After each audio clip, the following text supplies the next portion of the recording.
Hello everyone, and peace of Christ all of you. Please invite your friends and let us share this topic together. Now, I'm not going to play the video of this lady in the screen for a very simple reason. She have a very dirty mouth. However, I have a link down there. You can watch it. Supposedly this lady, she claimed that when she was 15, she was doing Hajj with her family in Mecca. She was sexually assaulted. One grabbed her bum, and the other one he grabbed her breast. Now, I'm not going to go into details if this is true or not. It might be true. It might be fabricated story. We don't know. I mean, when she was 15 years old, now she is 50. You see, I'm not the one who defends Islam, as you know, and I'm the last one who defends Islam. But people, they can claim things just to get famous, or it can be true. So God knows really where is the truth. However, by speaking about this topic, she opened the door for a lot of women to share their stories about what happened during visiting the Kaaba. So they make a hashtag in Twitter. It's called, I think, I started the Mosque Me Too. The Mosque Me Too. So speaking about women going to the Kaaba and get sexually assaulted during the Hajj. And look like there's a lot of women, they suffer from the same problem when they go to Saudi Arabia to practice what it's called Islamic rituals grown around the Hajj. But here the question is, I mean, why a woman, she want to go to such a place? Don't you know that in such a place you can get sexually assaulted? I mean, look at this.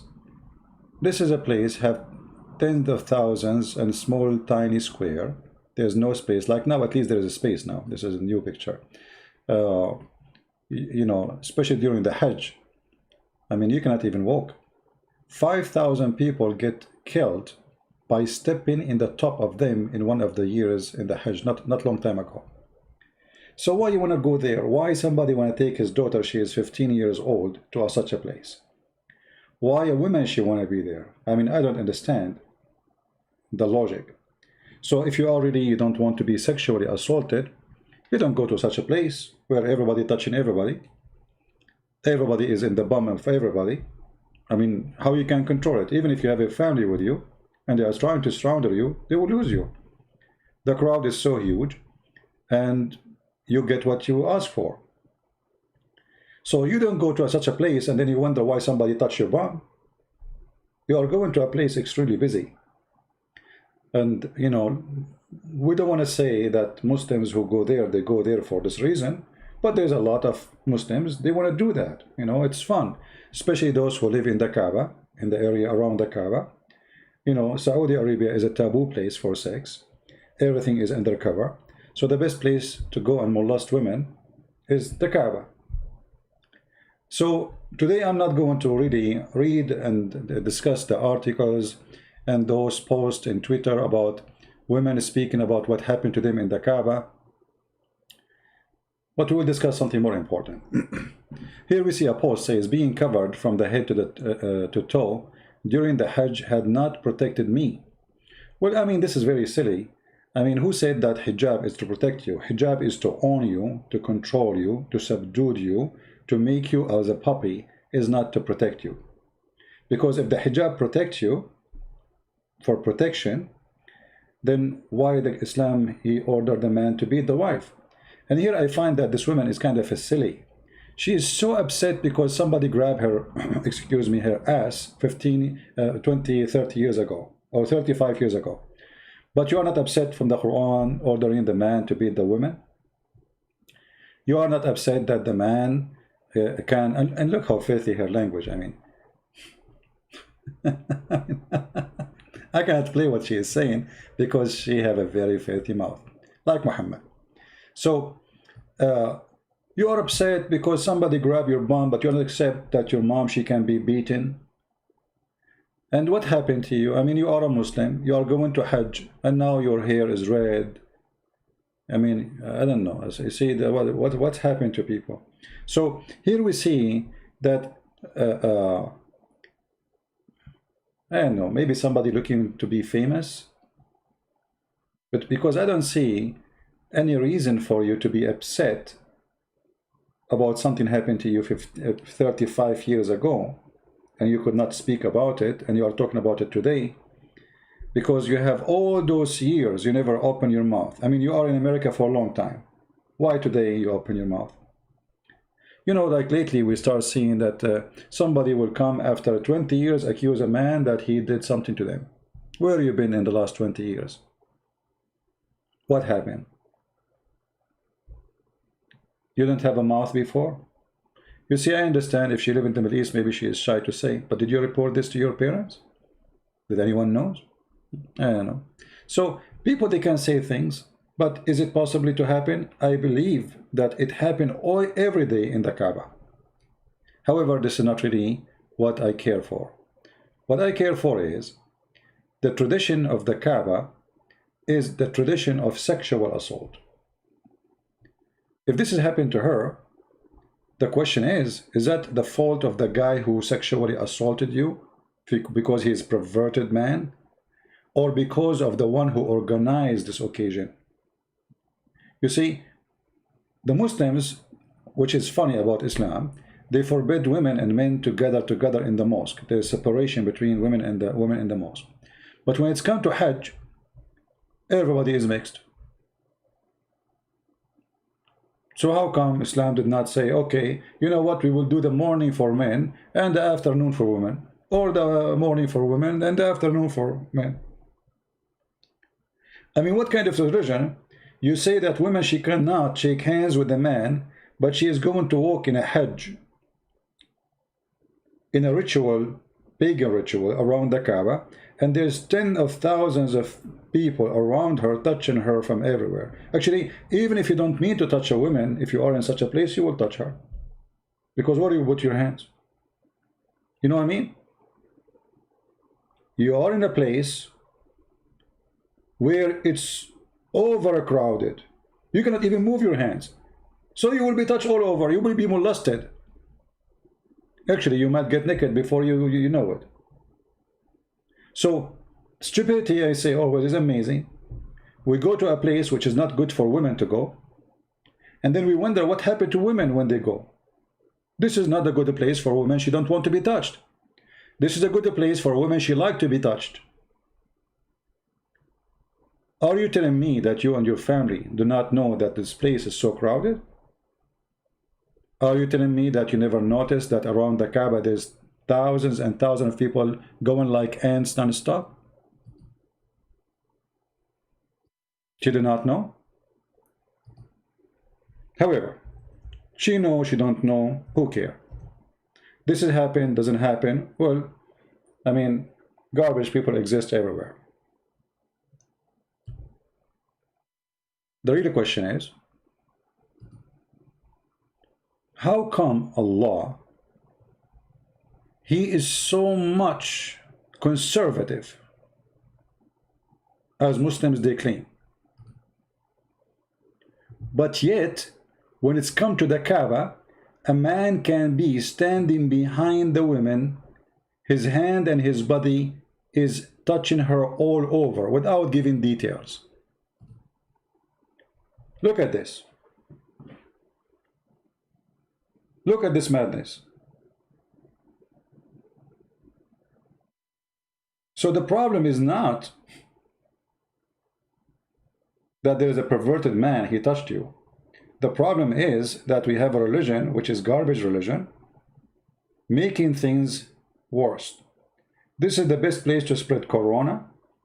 This is the best place to spread sexual assault, indecency.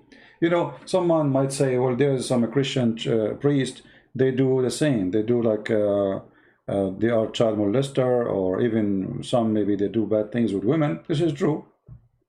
But the church, it's not that crowded, will give a chance to a man to molest a woman. And if a woman, she got something happened to her, She can report this guy and expose him, and everybody will spit in his face. But in such a place, how you can report anyone? Even if you die, nobody will notice. In such a place, it's impossible to practice the rituals. I mean, this God who come with this idea that we have to do Hajj, don't he knew that time will come and we will become billions? And how a human being will be able even to visit the Kaaba during his lifetime when there is limited visa? You see, this is how now they have limited visa, but because it's a few days today, by the way, they started doing the practice, the stupid pagan practice of the Islamic Hajj. And now the Kaaba, as we go there, it's empty, totally empty, you know. I mean, they allow only a few people to go, very few people. You see what Corona can do? Look at this pagan practice. Well, this is the best place now for women to go. Corona will help you. If you go right now to Hajj, they are forcing distance between people, and there are very small number of people they can get in. In such a place, now nobody can touch you. Go now.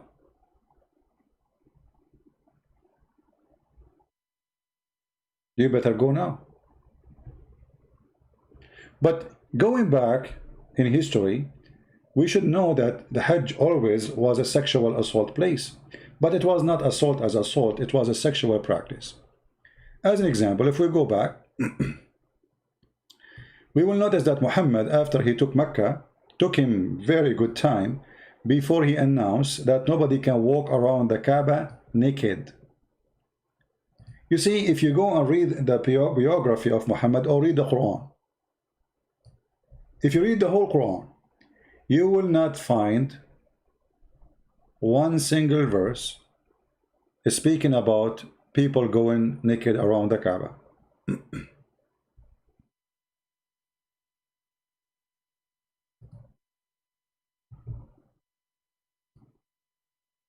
Where was Muhammad all those years? Why he did not get upset for people going naked around the Kaaba? You see, we see the Muslims speaking about idols, etc. What about naked?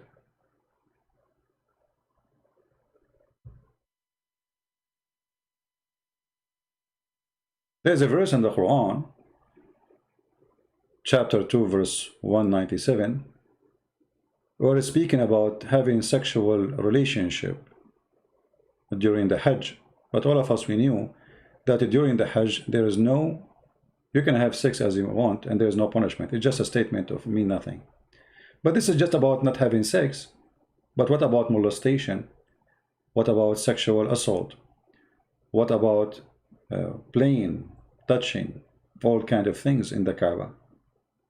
And what kind of religion was practiced around the Kaaba where people go totally naked?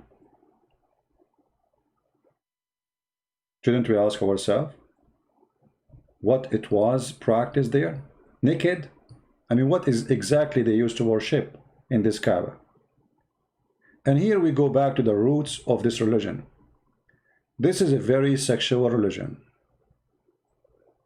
where women, they used to go around the Kaaba totally naked, wearing nothing. And women who have their own, let us say, request from Allah, the biggest God of the other gods, Allah and Akbar, if she have request, like let us say a woman, she want to have babies, but she have a problem, she cannot have babies.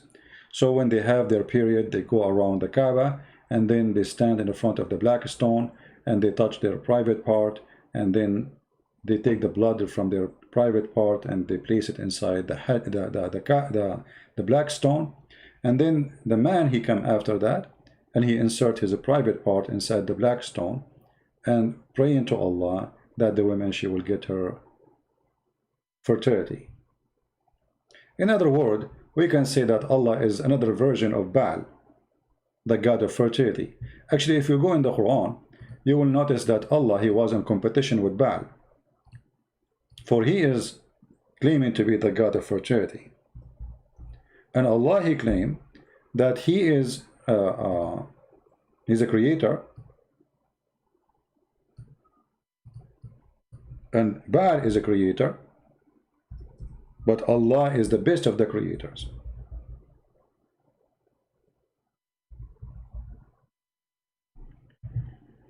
So if you go here, you will see chapter 37, verse number 125. It says, you will call upon Baal and forsake the best of the creators. So the God of Islam, for he is a pagan God. This is Muhammad. You see, we don't believe that the God of Islam exists anyway. He's not talking. You know. This is all is the Quran made by Muhammad, and some of it made by Warqa bin Nawfal. Will you call upon Baal and forsake the best of the creators? Look what happened here. Baal is the god of fertility.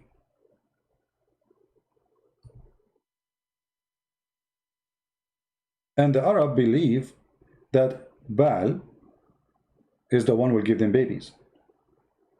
Allah is in competition with Baal.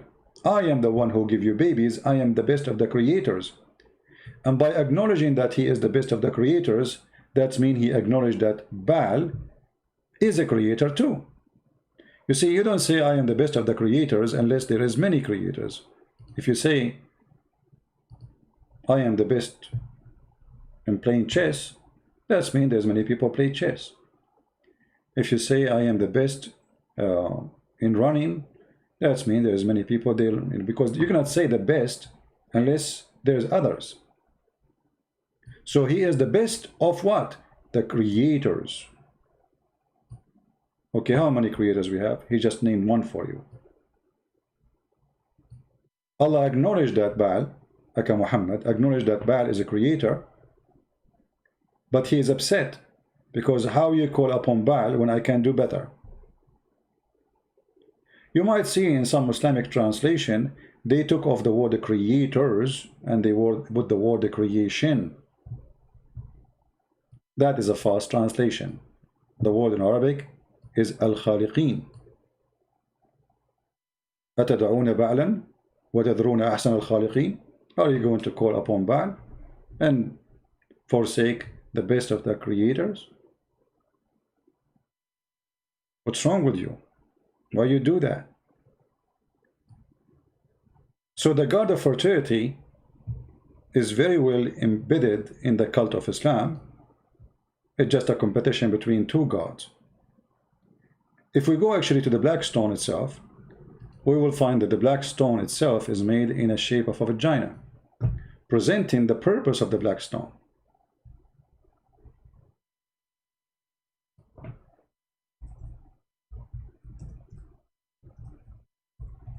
Let us see the black stone.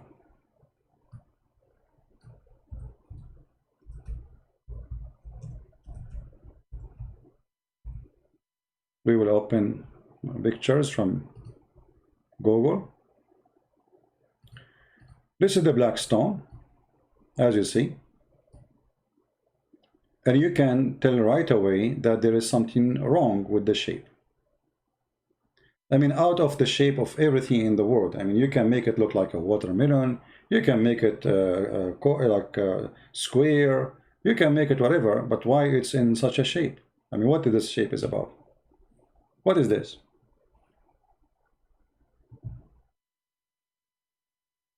That present the sexual origin of this black stone.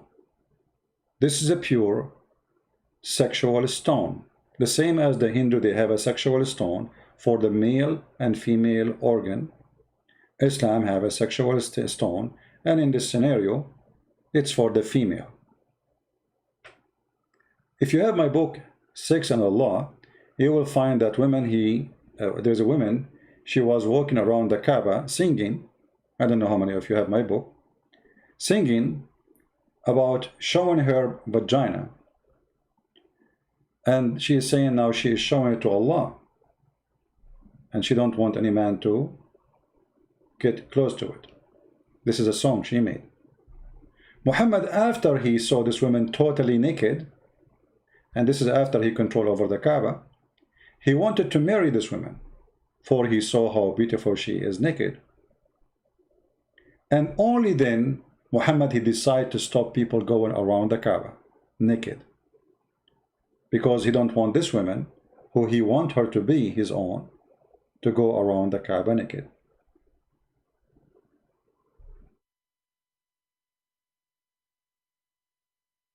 Not a single verse, not a single place in the whole hadith speaking about Muhammad. When he claimed to be a prophet, he was angry from people getting naked. We will find that after Muhammad, long after, or actually in the last few months in his life, you believe it or not, Muhammad, he ordered them not to go, supposedly according to the hadith, not to go around the Kaaba naked. This hadith in front of us, this is very authentic. You will see it's explained that how the Arab and the family of Muhammad, including his mama, including his dada, including his grandfather, including all his family, they used to go around the Kaaba the same as the Muslim today, totally naked. And they used to do the same practice of going around in a cycle.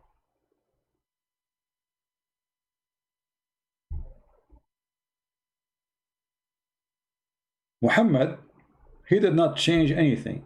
He said to the Arab Muslims, do as they do. أفيضوا من حيث أفاض الناس. If we go to the Quran,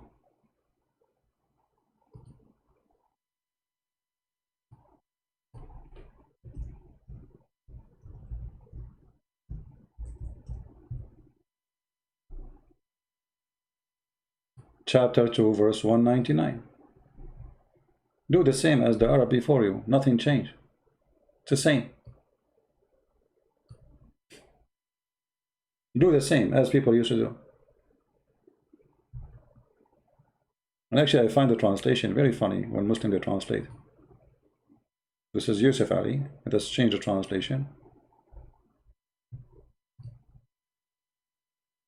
Pass on from where the people before you do the Hajj, they used to do. This is the practice before Islam. You can keep changing the translation as you wish, and you will notice that in a miraculous way sometime, translation and meaning totally change. This is a very, very disgusting cult. And nobody can really say to us that Islam is not just a copy-paste of the pagan practice before it. If you remember, there's a hadith where it says, we used to worship stones.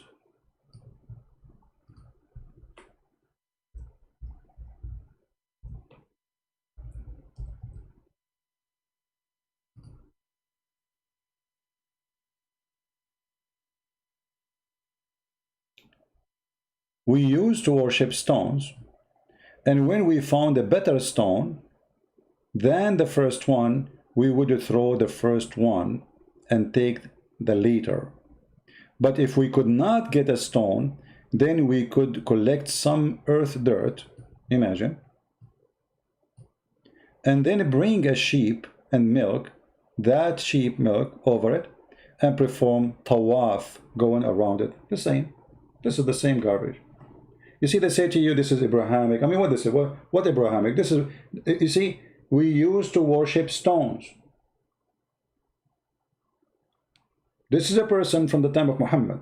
He witnessed what they used to do before Muhammad came. So what Muhammad did, nothing. The same stone, the black stone, which they finally agreed to worship and to bow down in front of it and to believe it's holy, is adopted by Muhammad, and Muhammad now doing the exact same pagan practice, going around the stone, bowing in front of the stone and kissing the stone. And then Muhammad, he claimed that touching those stones can erase your sin. But who in the world want to believe in such a garbage? I was with Ibn Abbas, and Muawiyah would not pass by any corner without touching it. So I said, Ibn Abbas, he said to him, uh, the Prophet would not touch any beside the black stone in the Yemeni corner. You know, he said, this is the only favorite two stones Muhammad he touched. But why Muhammad he do that? In different hadith it says that touching those two corners, the Yemeni corner, it have stones coming from the temple of Al-Makkah. Al-Makkah, the same as the name of Makkah actually. And most likely the name of Makkah, you see the name of Makkah coming from many sources as a meaning. Like it can be about where people suck the water from rocks because so dry there's no water. But it can be that the name of Mecca itself is coming from the temple of Al-Makkah in Yemen, which is the temple of the moon god. And by the way, this temple, for a while, scientists, they thought it was the temple of the sun. And lately they discovered they were wrong when they were able to read the words is written in those temples. So if we go in the hadith, we will see it says the following. Here we go. It was narrated from Abdullah ibn Ubayd ibn Umayr that a man said, "O Abu Abdurrahman, why do I only see you touching those two corners?" He said, "I heard the Messenger of Allah saying, touching them erase sin." Do we need more proofs that this is a pagan ritual practice of a man he have nothing to do with God? How we touching stones, that will erase our sin. Even Muhammad, he go farther. He claimed that the black stone is the right hand of Allah. Actually, I don't think this website have it, but you can search right now in Google, the black stone is the right hand of Allah, and you will see many translations for the hadith. Muhammad even claimed that the black stone is going to have eyes and mouth, and is going to witness for the Muslim in the judgment day. Let us see if we can find the reference. Give me a second.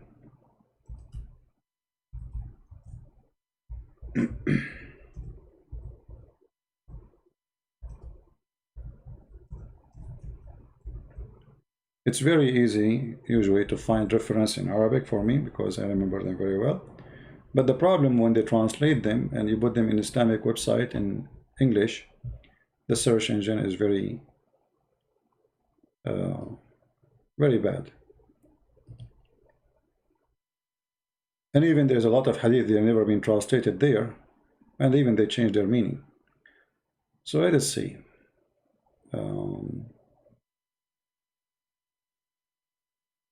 Let us see if we can find this hadith here. We are just trying to find it in English. This is the problem, actually. Here we go. This is, we cannot find it in English. This is the problem about exposing Islam.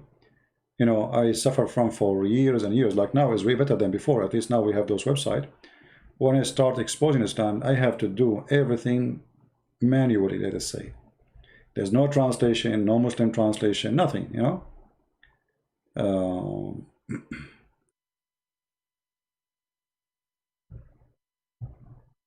Let us see different one.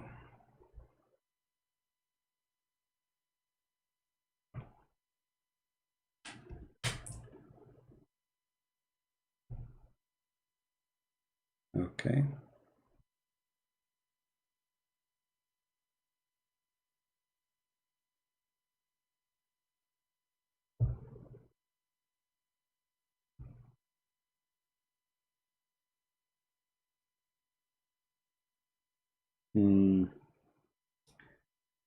Let us try a different story. I don't like to mention something without giving reference, you know. Okay.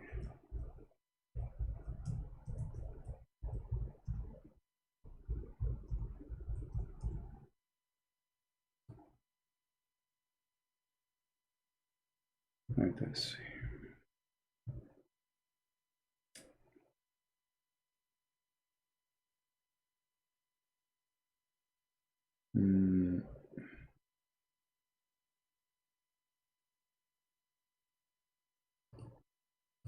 Let us try this one.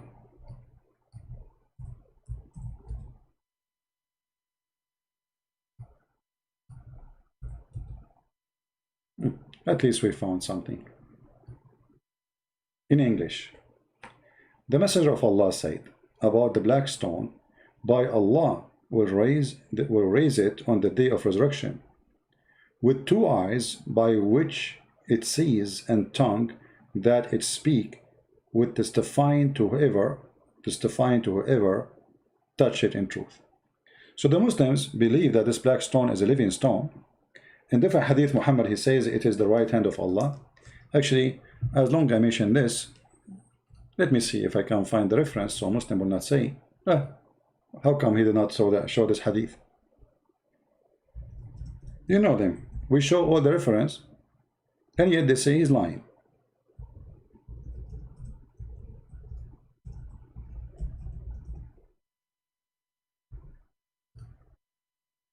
Let us see.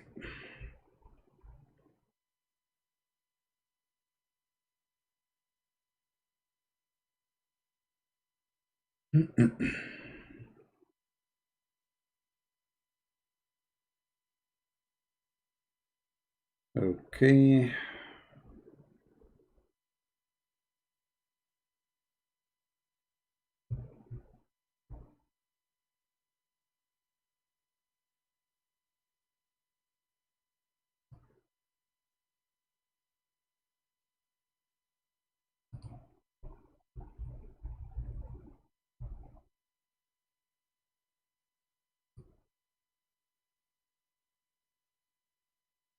All right.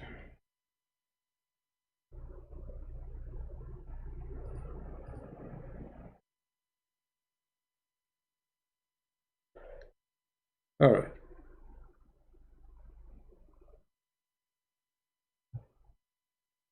We found the hadith,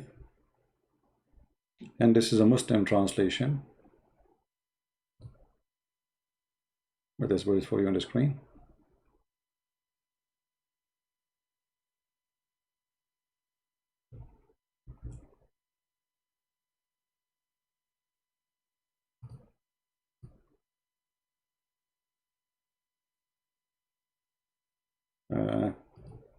When you click at the page play commercial. Let us see.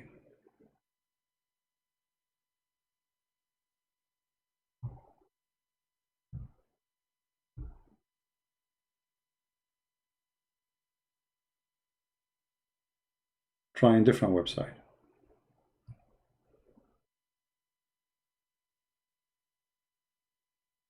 All right, that will do. I mean, otherwise we will keep looking forever. But you can do your own search, you know, and try to find it yourself.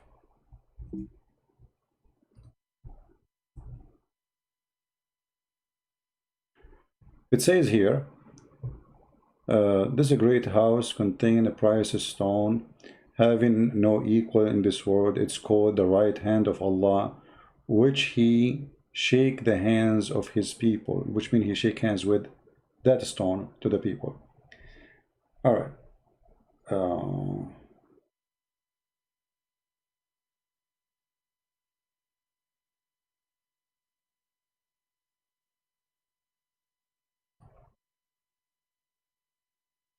But where is the hadith translation?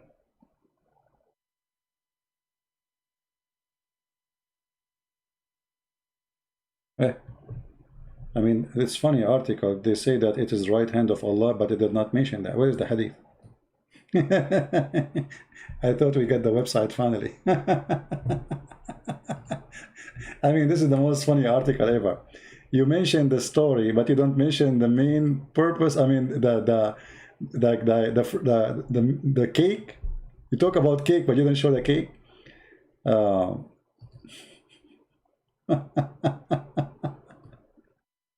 All right, actually, I found it in Answer Islam website translation. Let us see. I have it in Arabic. I can show it in Arabic, but we want to show it in English so you guys can read it.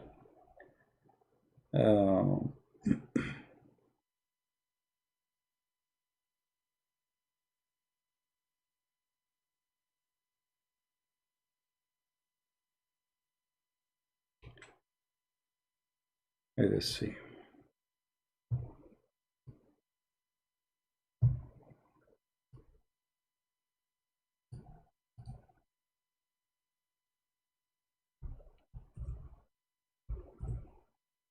All right, this is the hadith translated here.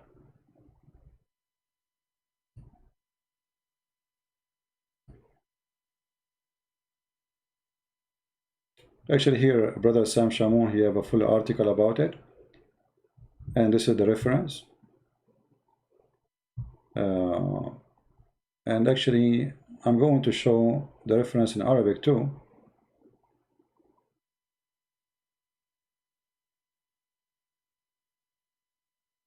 For those who speak Arabic, just give me a minute, because it looked like it's kind of hard to find in Arabic, in English.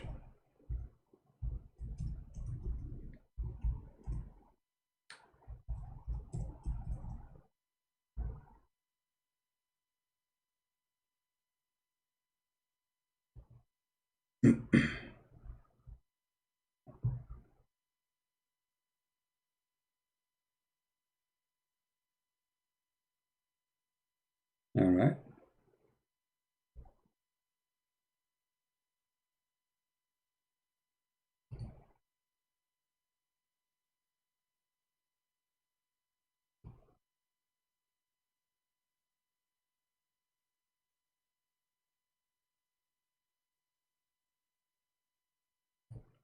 I have the hadith already in front of me, but I'm trying just to find, as you see, this is the hadith. This is a book, but I'm trying to find more powerful reference. Go into Mr. Google now, as you see, just to share with you the screen.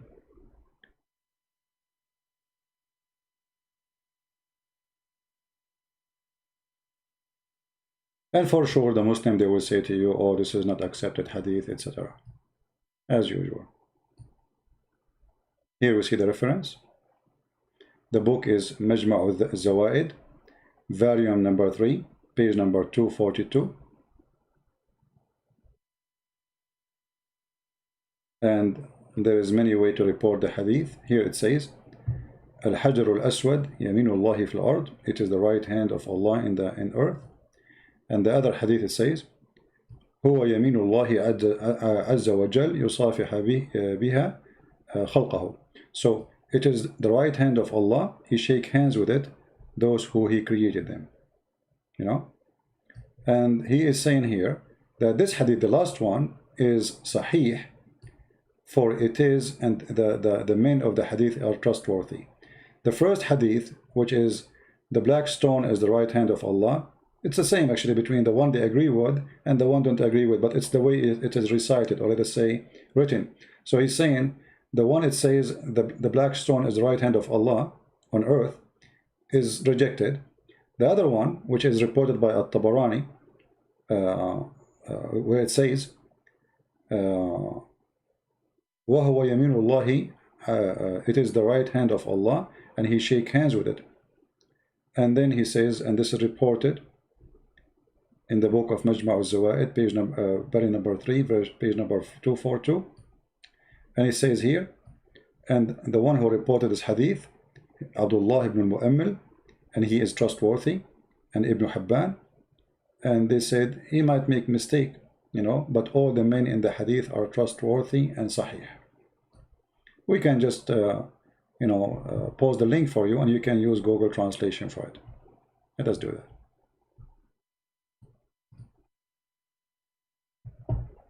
And always, you need to ask yourself, those things, they don't come from the middle of nowhere. Obviously, there's roots of them to believe that the black stone is the right hand of Allah. I mean, how this come, regardless if it's true or not, how they come to this conclusion, you know what I mean? As we say, there's no smoke without fire. I mean, when you have a smoke, you have a fire. Obviously, something is burning. And the Muslim cannot reject that Allah he have hands. You see, like as an example, if you go in the Quran, you will see the Muslims always they come with their own false translation, and we can give you many examples.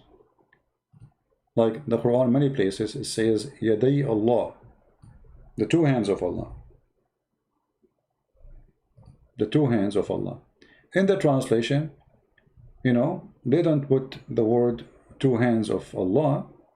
They put authority, they put, I mean, they put everything except the word which is speaking about the two hands of Allah. As an example, if we go, let us go to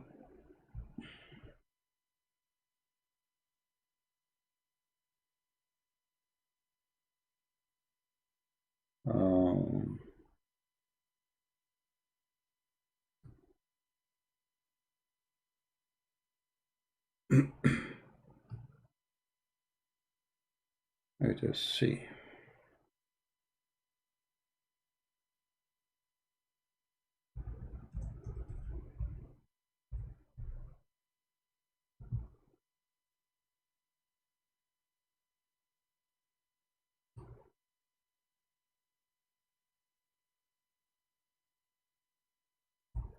If you remember once when David Wood was debating with a funny kid, Muslim kid, he said, who said that Allah have body parts, denying everything Muslims believe in, because Islam, you know, Muslims don't debate, Muslims they play games and they lie. Believers, don't push yourself forward in presence of God and His Messenger. Okay, nothing here mentioned about hands. Anyone see the word hands? We don't see it. No hands. Nothing. If you read by yourself from now until the coming year, you will not see the word hands. What happened to the word hands? Let us change the translator. I will do it in the front of your eyes. This is Khan. Let us see Shakir. What will happen? No hands too. Nothing changed. Okay, let us change other one. Sahih International. No hands too. There is no hands. Okay, let us change. Big Tal. No hands at all. Look like Christian Prince maybe is not saying the truth. You know, no hands. I mean, how come there's no hands? This is Aitani. No hands. Okay. So you have to keep changing until you got lucky, and one of them he said the truth. No hands. Look, not a single one. Let us try something different. I mean, obviously, where we will go? All of them, they are saying no hands. So is it possible that all of them they are lying? No, there is no way. Right? So if anyone is reading or watching right now, he will say, I mean, come on, not a single one agree with you? Not a single one. Look, there's no hands. Let me open different website.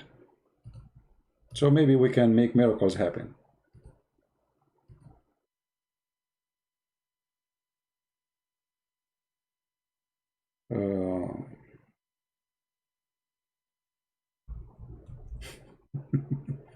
You see how hard our mission is? We are not debating about a cult. We are fighting deceptions all the way to the bones. This cult, based on deception, everything run in it is nothing but pure deception. Nothing. Period. Okay, we will open a different website.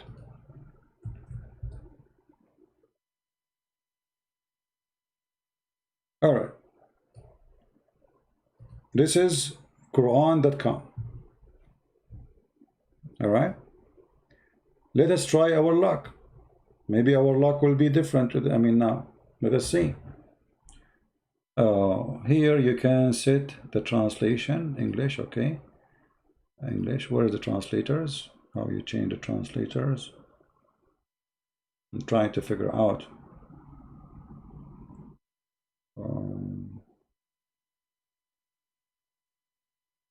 Where to change the translators?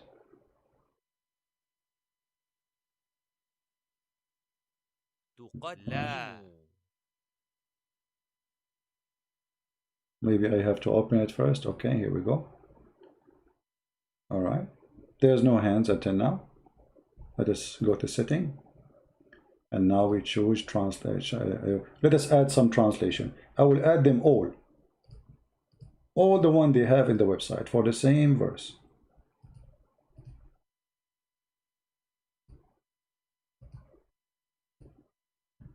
Read with me carefully. Dr. Ghali, Dr. Muhammad Ghali, do you, O who believed, be not forward before, literally, between the two hands of Allah. How come every single translation, the word hands of Allah is gone?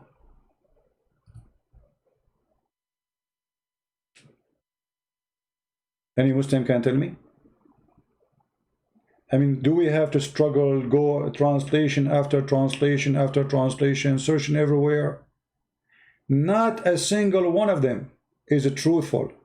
And I think this guy is a liar too. He did it by mistake. Did you notice? And look what he said. Literally. It's not metaphorically. If you go then to the rest of the translation, nowhere it says the word hand at all. Not a single one of them. So if we do not have one translation getting them the rest busted, all of you will say, Christian Prince, no way. I mean, all of them, they are saying something and you are saying something. You know what I mean? You can go to Quran.com, chapter 49, verse number 1. You do not need the link. Here we go. Let's post the link. So yes, the black stone is the right hand of Allah. And yes, Allah have right hands. And he have left hands. Actually, the hadith confirmed that Allah have two hands, which is very funny and very stupid.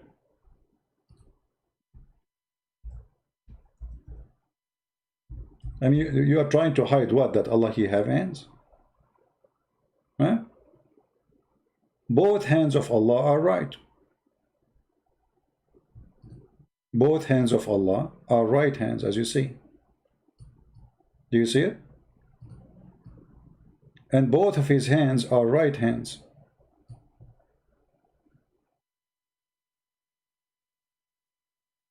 So when we talk about the cult of Muhammad, we have to remember that we are fighting deception, lies, sexual religion, 100%. You see, all of Islam is about sex. Black stone is about sex. The Kaaba is about sex. As-Safa and Al-Marwa, you remember As-Safa and Al-Marwa? It is a sexual practice of Hajj, where they have a statues for a male and female, one in a small mount and the other one in the other mount, facing each other. And the Muslim, they go between them, which is a status for a male. He have sex with the female inside the Kaaba. And the Arab, especially Al-Ansar, they used to worship them and go between them. And Muhammad adopted the same story. So when you want to complain, as we saw this woman, she's complained about sexual assault in the Kaaba. Why you go to the Kaaba? Don't you know that this is the best place for sexual assault? This religion is about sex. When you accept to marry, you accept to be a Muslim woman, you accept sexual assault, part of the contract. Why? Because according to Islam, your husband, he can rape you. If you remember the story, where a man, he did beat his wife until her skin became greener than her clothes. Do you remember it? And this is Sahih al-Bukhari, very authentic. And this is the reference. What the story is about? The story, this man, he want to have sex with his wife. The wife, she don't want him. The man did beat her until he made her skin green. What Muhammad said to the man? He took his side. Read the story, it's in front of you. I can post the link for you if you don't believe me. Muhammad did not question the man. Actually, there's a hadith that says a man should not be questioned for what reason he did beat his wife. Nobody should ask a man why he did beat his wife. And Muhammad here, he did exactly that, you know. He questioned the women. Why you are doing this? At the end, he said to her, oh, if you think you can go back to your previous husband without having sex with this guy and taste his juice. Imagine how filthy this man is. You have to taste his juice. And if you look at the translation, the Muslims, they give us far away from the truth. It says, if your intention, if that your intention to go back to your previous husband, you know, you should know that your previous husband is unlawful for you to remarry Rifa unless Abu Abdul Rahman taste your sexual juice, not have sexual intercourse with you. And look at this very filthy sexual religion again. Why a woman, she can't go to the previous husband unless somebody else do boom boom to her? What is this? Again, this is a very sexual religion. You see, when Muhammad, he says, you taste his juice and he tastes your juice, and the Muslim, they say, until he have intercourse with you, they are trying to make it look nicer, but the fact they make it even more ugly, because now you are, it's clear that Muhammad is enforcing this woman to accept sleeping with this man, which obviously she don't want, to the point he did beat her, still she don't want to do it, and she ran away from the house. And he's saying to her, if you think you can go back to your previous husband, keep dreaming. You cannot do that unless this guy, he do have sex with you. So if you have a plan to go back, go to his bed, this guy, make him happy. That is rape. That is literally rape. You are forcing the woman to go with a man, even if he is her husband. So what? A woman, she is taken against her will, is a rape. Doesn't matter who is the one who did it. Husband, boyfriend, stranger, it's a rape. So what Muhammad did, not only he said to her, you have to have sex with him, he made a rule in the Quran saying that any woman, she been divorced by her husband 3 times, she cannot go back to her husband unless she is being, excuse my language, effed by a new man in order to go to the previous man. Now, if we go and read the translation, we will find that not even one of them, he said the word effed. The F word is not there. The Muslim, they translate the word to marry, as we saw in the English translation too for the hadith. But the word in Arabic is tankah. Actually, I challenge the Muslim to go to a chat room, Muslim chat room, and say, I want to do nikah. You will see what they will say to you. They will say the F word to you. They will curse you. You know, if they know where you live, they will come to you. If you say, I want to do nikah to your daughter, because you are saying, I want to F your daughter. I challenge any Muslim to go to marry a woman and ask for her parents, because this is tradition in the Middle East for Christian and Muslims. You go and you take your, you go to speak to the parents, and you ask for marrying the girl, right? But you will not find one person saying, I want to do nikah to your daughter. You will shoot him, because this is what they understand what nikah is. It is to F her. If you remember, when we read for you the verses in the Quran speaking about shaitan, he is doing nikah to himself. He have children. In the interpretation, the Muslim says that shaitan who do nikah to himself by inserting this into that. What this? The Muslim explained that shaitan, he have a penis in the right leg, right side of his leg, and he have a vagina in the left side of his leg. And then when he have sex, he shake this with this, and he enter this into this, and this is nikah. Here, Muhammad, he come with a rule, which is not only perverted, it is sick. That if you been divorced by husband, finally, it is not lawful for him unless she take another man as a husband. This is their translation, by the way. It doesn't say that, it doesn't say the word marriage, it exists. But the word, you see, actually here you see how the verse itself exposed the word, the F word. Look, it says here, if he divorced her, it's not lawful for him until to do what? Tankah. Tankah.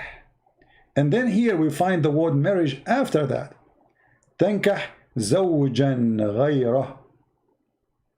See the word zawj? She do what? Tankah. So he is a husband until she marry a new husband, or until she if a new husband. We showed you in the hadith, the man, he says to her, until he if you, not until he marry you. He's already married. Let's connect the dots together. Do you remember here the hadith here? Where he said to her, if you think you can get back your husband, previous one, you cannot.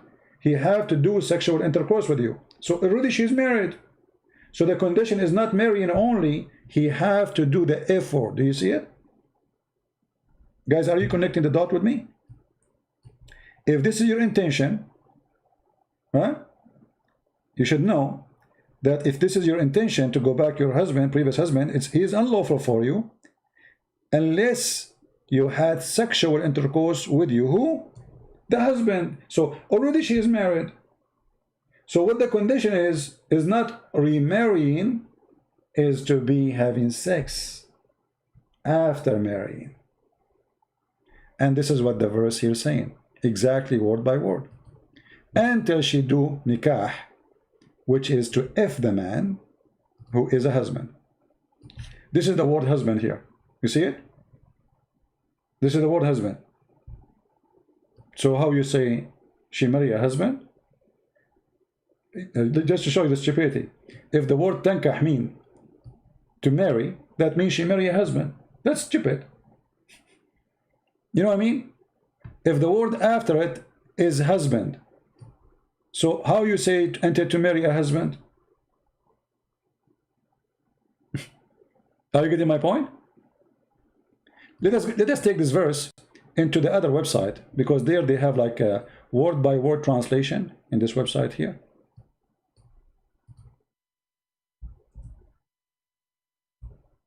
Let us see.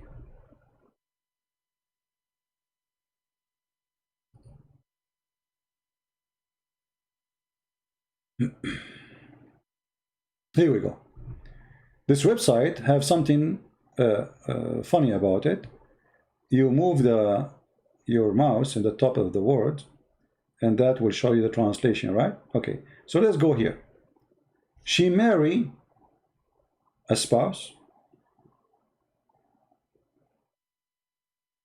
How you marry a spouse?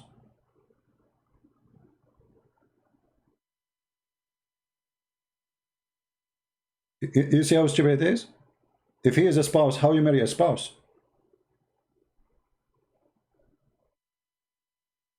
Guys, do you understand me? If he is a spouse already, how she marry him? What do you mean to marry a spouse? It can be marry a man, that makes sense. But you cannot say marry a spouse. He's already a spouse. So the word here is to F a spouse, not to marry. If you remember, there's the kid Mimi, as long as we are in this website here, he said that this verse doesn't say to worship the Messiah.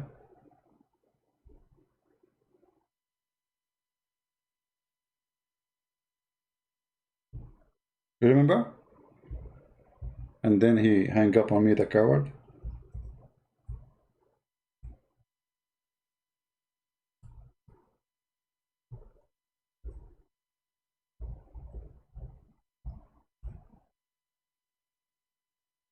Here you can get them busted again too. They said that when I said that the Quran say that the Quran saying to worship, that the Jews and the Christians, they took their rabbis and their monks as gods instead of Allah and the Messiah. They say you are lying. Doesn't say that. We challenge you to read it. We challenge you. Here we go. It's in front of you. You can open the same website here. Hmm? I will post the link, and you can do the same method. Move the mouse in the top of the words one by one, and you will see that this is a true translation. They have taken their rabbis, their monks as lords beside Allah and the Messiah. Do you see it? Do you see it? They took their monks and rabbis as gods beside Allah and the Messiah.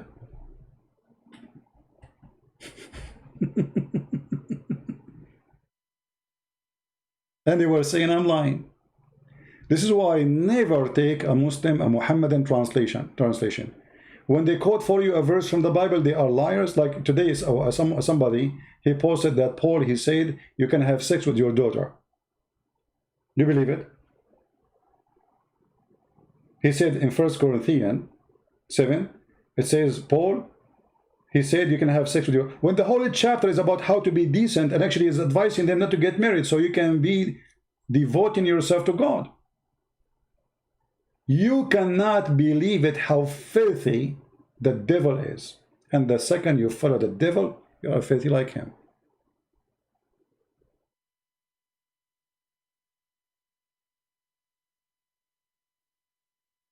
By the way, somebody said to me that there is somebody is posting my name, he is saying things, and he is posting a picture, I don't know for who. Maybe it's claiming to be me, and he's saying a website. If anyone he do that, using my name to sell and do business, report him for me. I will report him to the authority. I never allowed anyone. If anyone collect donation in my name, please report him for me. I will report him to the authority. Even if he's overseas, still they can go after him. I just remember this. The books I give is for free. Nobody allowed to sell it. And nobody is allowed to use my name to sell and make business. I'm not here doing business. If anyone collect donation in my name, obviously he's a fraud, he's a thief. He should go to jail. If somebody gave you PayPal, I don't have PayPal. The only place I have is Patreon. So if you know anyone is doing such a thing, please let me know. All right? Nobody speak for me, and nobody collect donation for me, and I don't have PayPal. And anyone ask you for donation, if somebody send you a text message, email, I don't do that. I don't.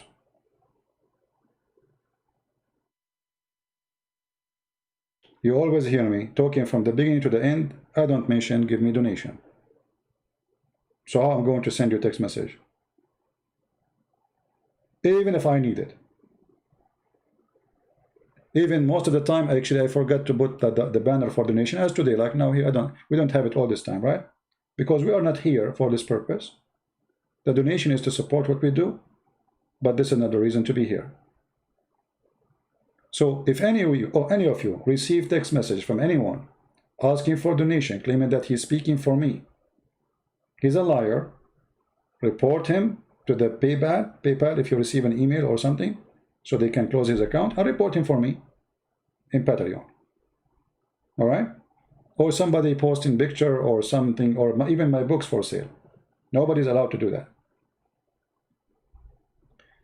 The world is full of a fraud, and we have to be careful. All right? Do we have any questions?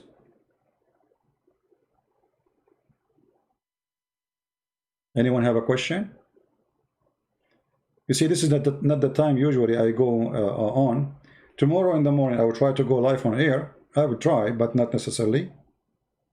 So if I find myself unable to go live on air, I will change the timing.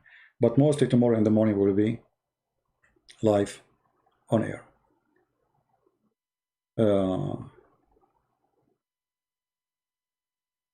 Yeah, and I will never send you a text message saying to you, give me your name, send me your picture, give me your email, or give me a credit card, or give me your PayPal, or send me money. I will never do that. even if you receive it from my official account in Skype. That's mean if this is happening, it means it's hacked. Is it possible? It's possible. You know, we hear about people getting hacked, correct? Never, ever, ever give me any personal information about you. I speak to people around the world. I don't care who they are. I don't ask them how they look like. I don't ask them how tall they are. I don't ask them how, this is not my business.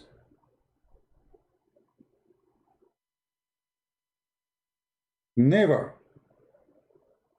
be a fool. You see, this is internet. We don't know we don't know we are talking to, right? We don't even know how I look like. Even if I come next in the front of your door and I walk by, maybe you will let your dog to bite me, like what this guy is doing there. And then I have to say to you, I'm ZB, you know, like, come on, please don't let your dog bite me. No? Actually, once I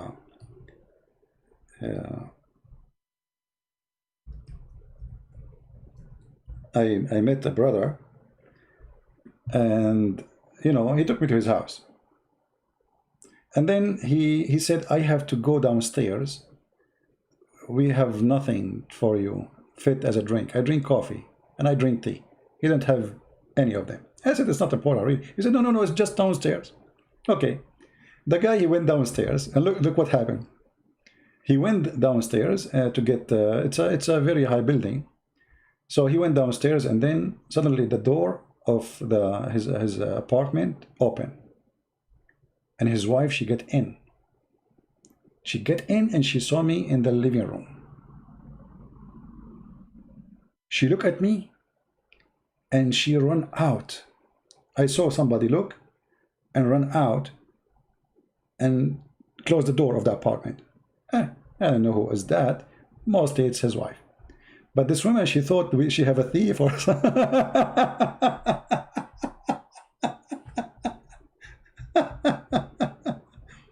And the funny, he is inviting me because his wife, she wanna see me. It is his wife who is the one she want to see me. So he said, please, I mean, come on. You are doing me really a favor, you know? She wanna meet you. Can you please just do it for me? So she is the one who wanna see me, supposedly, more than him. So she went out and she started calling her husband. And her husband is busy paying in the cashier. He did not answer the phone right away, you know? And then she left him a voice message. There's a guy, he looks scary. He's inside the living room. How he got in? I left out.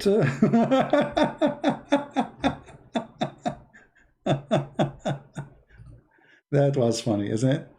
So anyway, so then they came back together. And she opened the door and she came in and she said, sorry, I really apologize. I saw you and I ran away. I got scared. I don't know that this is you. You know, it was really funny. Yeah, good she did not call the police and get arrested. You know, like a thief in the house. Yeah, that was a funny story. That's what happened when nobody knows you, know? She didn't know that this is me. How she will know? She have no idea. So...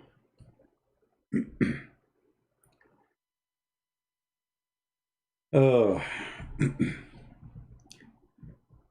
yeah, life is full of stories. Now speak the truth that you have in the Bible. The truth I have in the Bible? Okay, no problem. You want to know about the truth we have in the Bible? What do you want to know? And why you don't want me to talk about Islam no more? Are we done? Like all the Muslims left Islam already and no Muslim left. So now we have nothing to do except speaking about the Bible? There's people who their specialty to talk about the Bible. There's people who their specialty to talk about Jehovah's Witnesses. And my specialty to talk about Islam. If you don't like it, don't stay here. Right?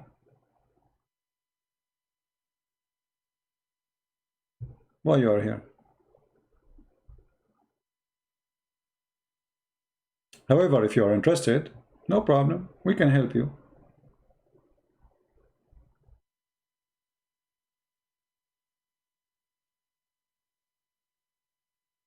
Every one of us, he have his own gift, and the gift should be used in the perfect place.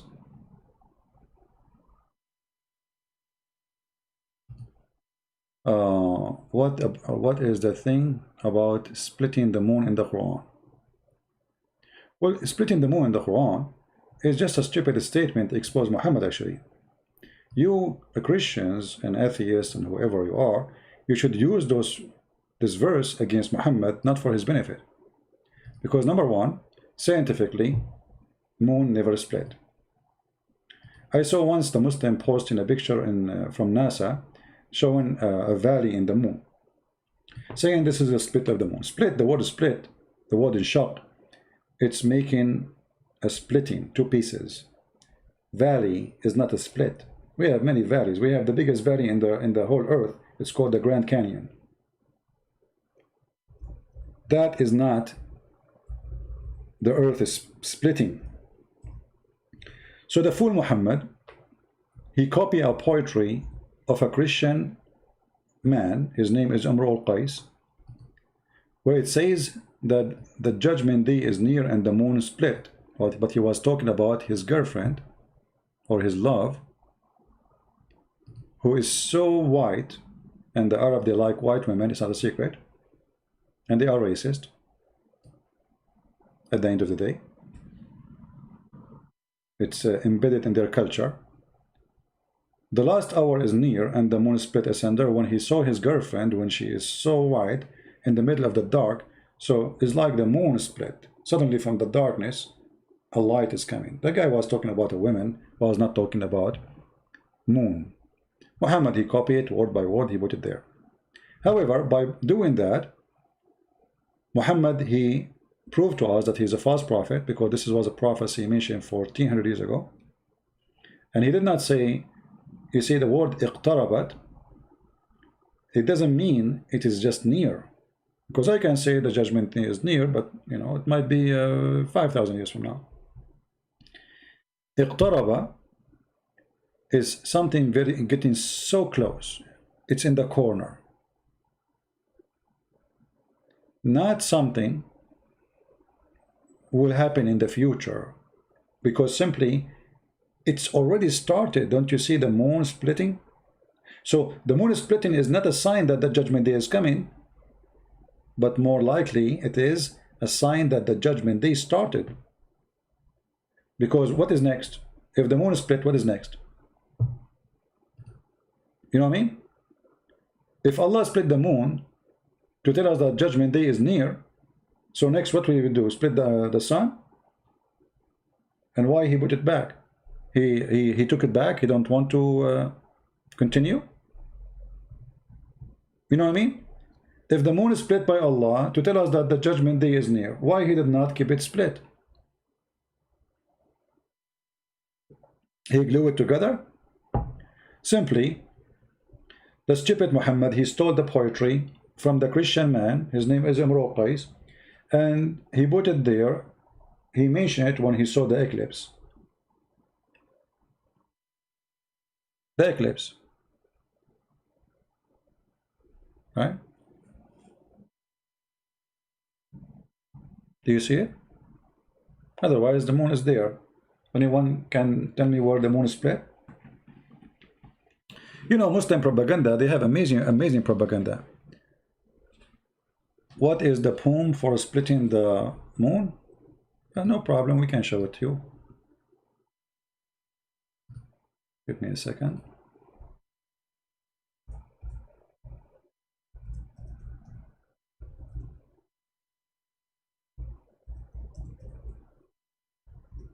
Actually, Muhammad, not only he copied one sentence from the poetry of this man, he copied everything.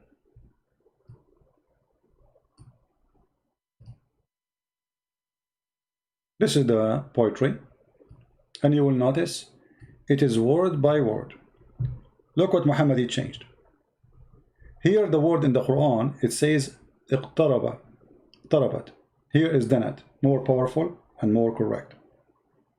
So the Arabic poetry is more accurate as a language. So Muhammad, he took the word danat, which means very close, and he exchanged it with the word ضربت. The rest is the same exactly. ساعة وانشق القمر. And then the poetry says ناعس الطرف بعينيه حور فرماني فتعاطى فعقر فتركني كهشيم المحتضر. Exactly, word by word. And then he continued, not only this. All those lines you see, he took it word by word. As an example, here it says كأنهم من حدب ينسلون. Let us search for the same verse in the Quran. Are we going to find it word by word? Let us see. If we find it, that will be something funny, right?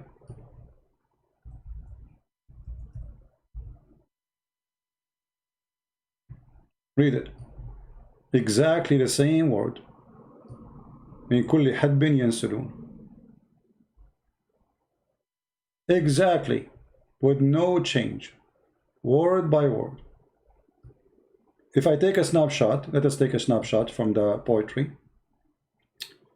Where is the poetry here? Okay. I will take a snapshot. I will put a line underneath of it.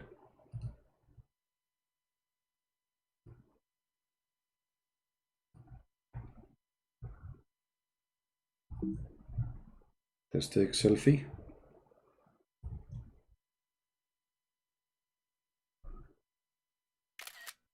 Okay. Let us find the picture.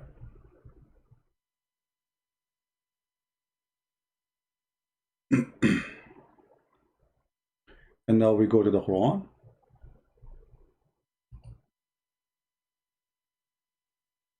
And now we put the two pictures next to each other. You tell me, is that a mistake?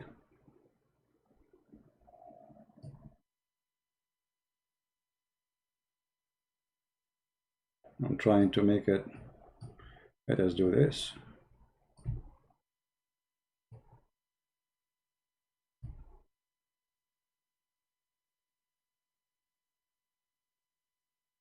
Let us zoom in.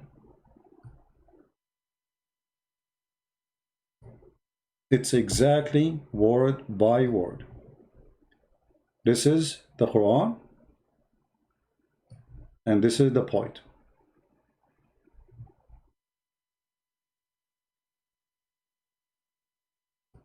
Not even a single letter changed.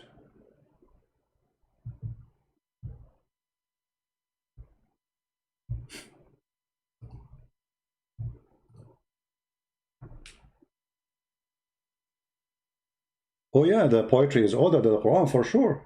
Oh yeah. No, for sure the poetry is older than the Quran, not the opposite.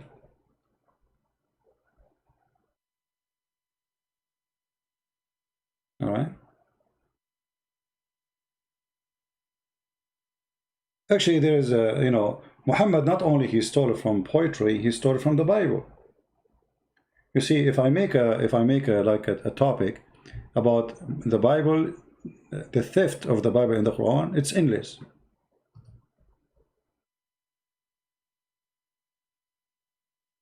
It's endless, literally endless. Muhammad is just a professional thief. I mean, somehow he's a stupid thief too.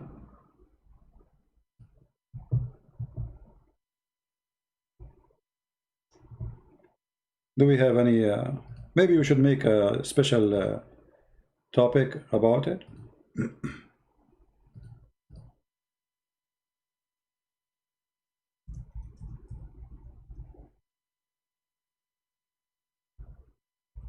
Any Muhammadan?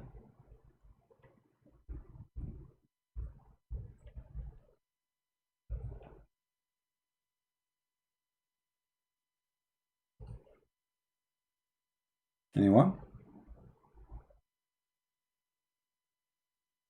Actually, even our Father out of heaven, Muhammad, he stole it too.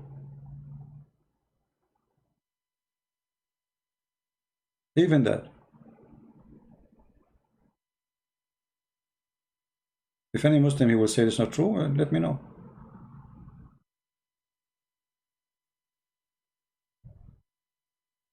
Who of you remember that Jesus, he said something about camel and a needle as an example?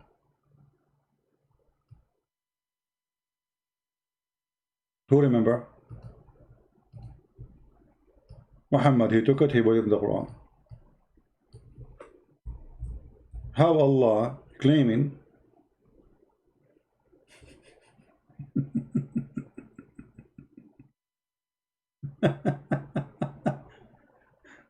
how Allah claiming to be God, but he take the word of Jesus, and this is God talking.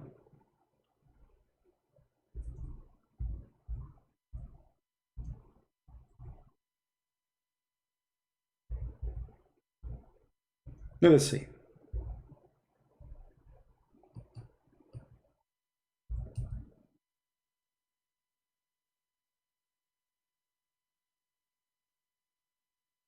Do this verse for you ring a bell? Let us put it in the screen.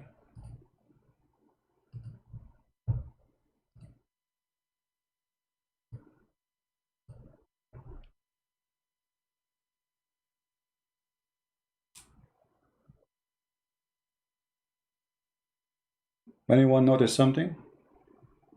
No. Compare between the Bible and this.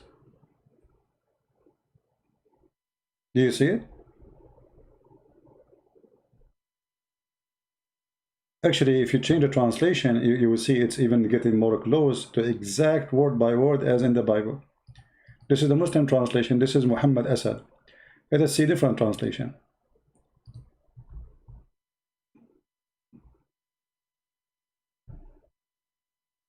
Do you see it? Is that a theft?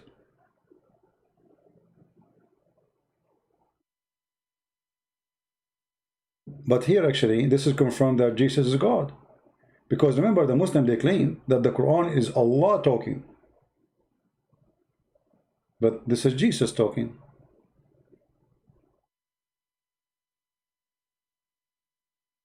The one who is saying he want to debate me, he's called himself Humar, I don't know. Do you want to call me, my friend? The Muslim who is so excited, do you like to call me? Say yes, I will open Skype for you. Because I have a feeling that you are the man.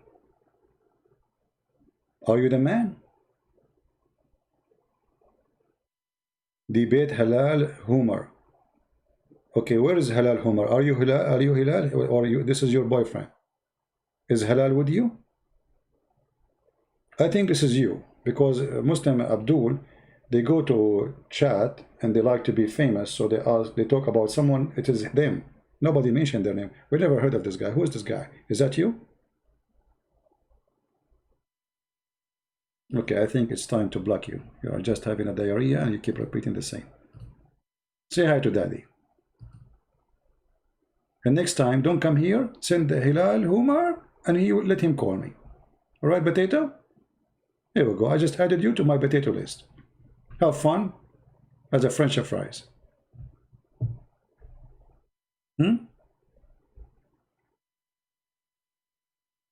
Yeah.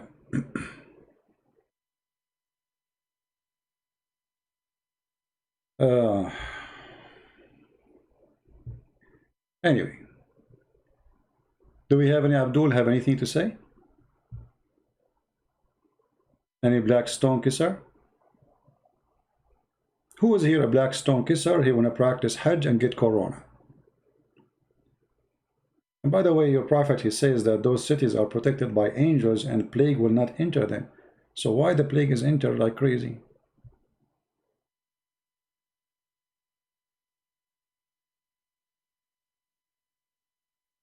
Explain Al-Ankabut, verse number 45. What do you want to know about it? What exactly you want from the chapter of the spider? You know, the funny thing about the Quran, that it is, you feel like you are entering a jungle, zoo. I mean, a chapter for the spider. Why? Because the spider mentioned in that chapter. But does that make sense?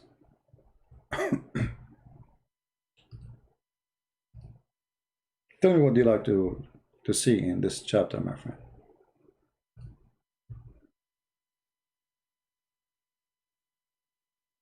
Any Muhammadan have anything to say to us?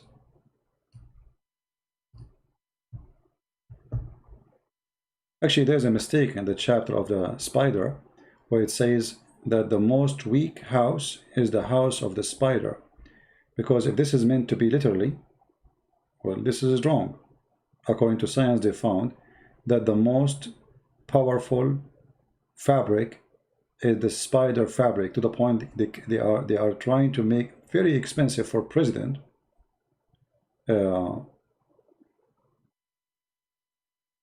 like a vest, bulletproof, for that purpose. Who is a Muslim? He think the Quran is good and he want to show us something good from the Quran. As you see, we have the Quran in front of us. Anyone? Before we go to the verse the person is asking about? Anyone? Mayday, mayday.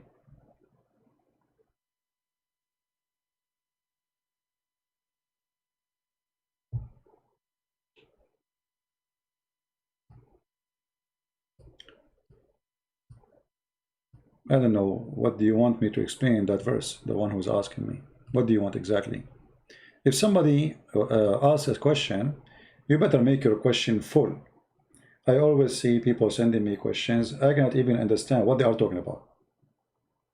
So what is your question? What do you mean explain it? There's nothing there to mention, and there's a mistake actually. It says that mentioning Allah is Akbar, but Allah is talking.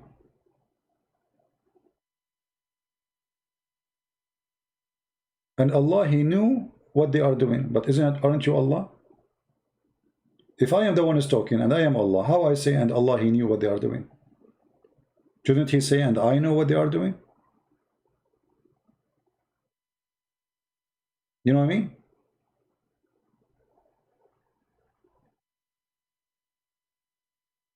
What is the contact of the she-camel? This is a stupid story that there's a group of people, they have a prophet. He asked them to believe in Allah, and they refuse. They told him, we will believe if you bring us, if you make this rock have a baby camel, and she is already carrying a baby camel, already 8 months or 10 months old,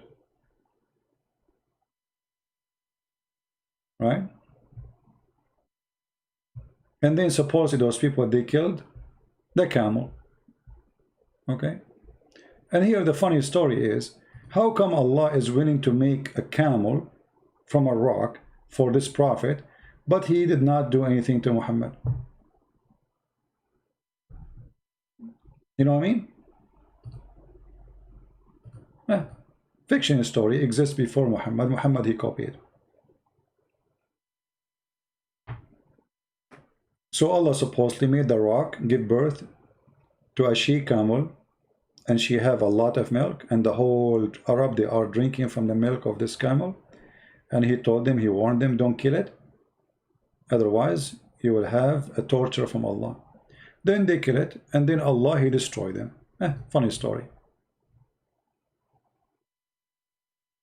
Yeah, I know, John.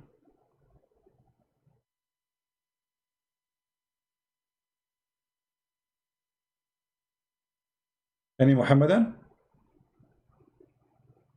Anyone have a question about the Hajj, the molestation, please? If you want to read the article or see the video about this woman speaking about what happened to her, the sexual assault she have, the video is down in the info. I did not play her video. She have a very filthy mouth, and I don't even like to hear what she say. I don't like this kind of people who have a very filthy language. And I mean, it's funny. I mean, Muslims, they go to America and suddenly she have a blue hair, red hair. I don't know. I mean, see what America can do. And suddenly they have a voice. In their Islamic countries, they have no voice. Women, they get arrested for posting a picture in Twitter, in Facebook, in the Islamic countries, in Egypt, in Saudi Arabia. A woman, she danced, they arrest her. Other women, she wear some clothes, whatever. I mean, they claim that they are decent country. Like, in Egypt, they arrested women. Let us go here. I mean, they are like, let's say there's some people, they are empty-headed, and they have time to kill. So they make videos and they post videos in TikTok, whatever programs. They arrest them. But they arrest them for what? Because they are promoting bad things. And this woman, she was in the Hajj. What happened? I mean, what? There is not even one single color is missing. What happened to your head? What is that? Okay, here. Anyway, so this woman, she posted. I don't know if she have any post about them.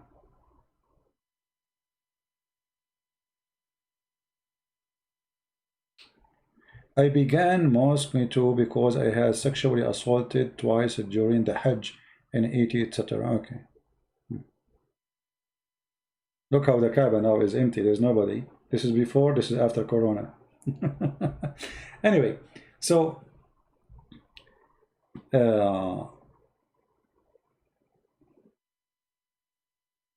you go to such a place and you are expecting that nobody will molest you. It's your fault. You don't go in the stage of a dancing club and you wonder why somebody step in your foot. It's a busy place. And you see how men and women, they are mixed. And men, they are wearing nothing, by the way. Which means a man, he's standing behind you. Sexually, he's ready. There's no underwear. There's nothing. He's ready. You know? Yeah. But anyway, this is all is not really important for me. Islam itself is a sexual religion. And the second you say, I'm a Muslim, you accepted the terms and the conditions. Islam allowed the man to beat you. By saying I'm a Muslim, you accepted the terms and the conditions. If you are a Muslim with no choice, you are born in a family, they are Muslims, and you get a chance, like you are in America, you are in England, you are in a free country, and you don't leave, that means you accepted the terms and the condition. You have the right, you don't have the right to complain. Read it, leave it.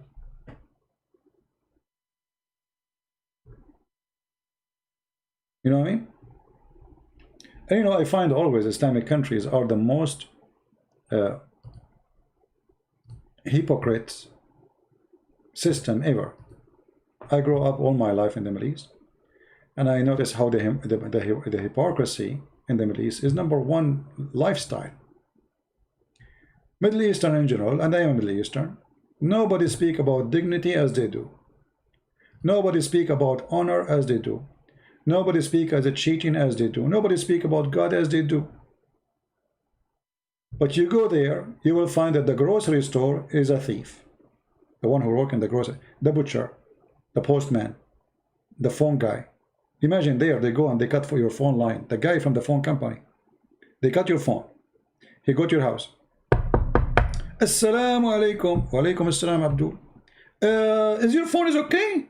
I mean, look, suddenly, he is checking my phone. Is your phone is okay? You go to check your phone, you find your line is not working. You say, oh no, it's not working. So, okay, really? Okay, you know what? You have to go to the center and you have to make a request to fix it. The guy, he said, come on, you are here, man. Aren't you from the phone company? Why you don't fix it? He said, I cannot do that. I cannot, you know. Do you know how many phones I have to fix before your phone? You have to wait in your turn, my friend. I cannot just do that. You know, I mean, I cannot. You know, and he's looking at you. I mean, he's telling you something. And then you say, oh, okay, come on, you know, we need a phone. You know, we cannot stay without a phone. I mean, come on. And you take some money from your wallet and you push it in his pocket, and he will say, no, no, no, I cannot do that. And he's looking at how much you put in his pocket. Like, supposedly he's the good guy. He's the one who cut the line. He wasn't the leather. The leather is still there. So you give him, let us say, $50. He go back in the leather. He connected the line, and he come back to you after 2 minutes. Is it working now? Check out. You go inside. It's working. Thank you very much. I appreciate it. Say, okay, but please next time be careful. You have to apply, you know. The biggest scam in the earth. And nobody speak about how perfect Islam and Islamic country is. The policeman is a fraud. The president, the king, the prince is a fraud. The judge is a fraud. I mean, whatever, you know, right now, if you go right now, if you are a Muslim, be honest. Search how many butcher in the Middle East. They are selling the meat of donkeys as meat of cow.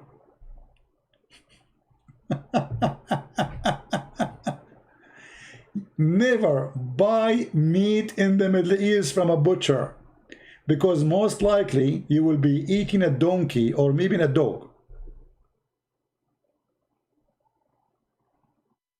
Especially if it is a shish kebab. It's kebab, you know kebab, because it's mixed in the grind machine. So there's no way to find out what kind of meat it is. They grind it in the machine. It's gone, that's it. So they go and get a donkey for $200. He's dying, old. They slaughter him. They cut the meat and they say it for you with the beef. They mix some beef with it. You go home, you think you're eating halal food, supposedly, right? It's halal, halal, brother. Yeah. You find yourself in the morning making a sound of a donkey, and maybe a mule, or even a camel,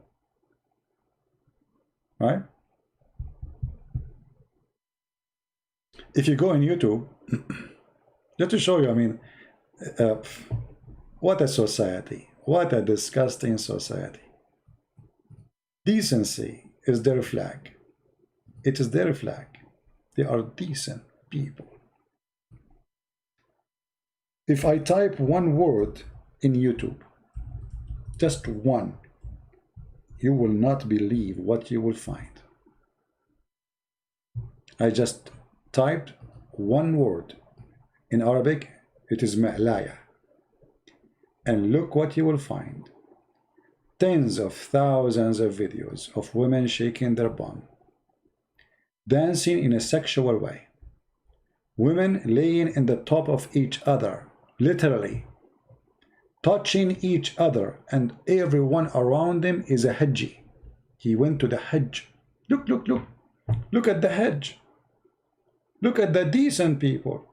You see, there's women in the down. I don't know if you can see. Let me zoom a little bit. There's women riding the other women. Do you see it? But we have to be honest. They are wearing hijab.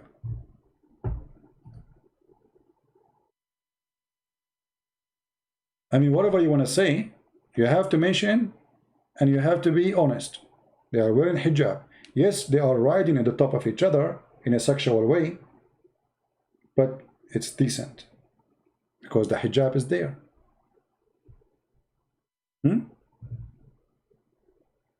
This is Islamic countries. Look at this.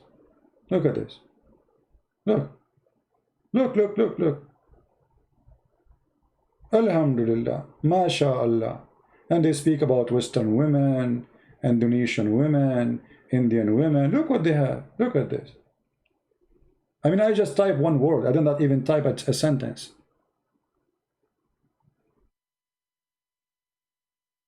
Look how they hold each other from behind. You see those women? They bend over and look at this guy, this Hajji. He's looking at the... look at this one. You see what I'm talking about? There's women, she is laying down. The other woman, she is in the top of the other woman. Do you see it? They don't dance. This is sexual dance. This is 100% sexual dance.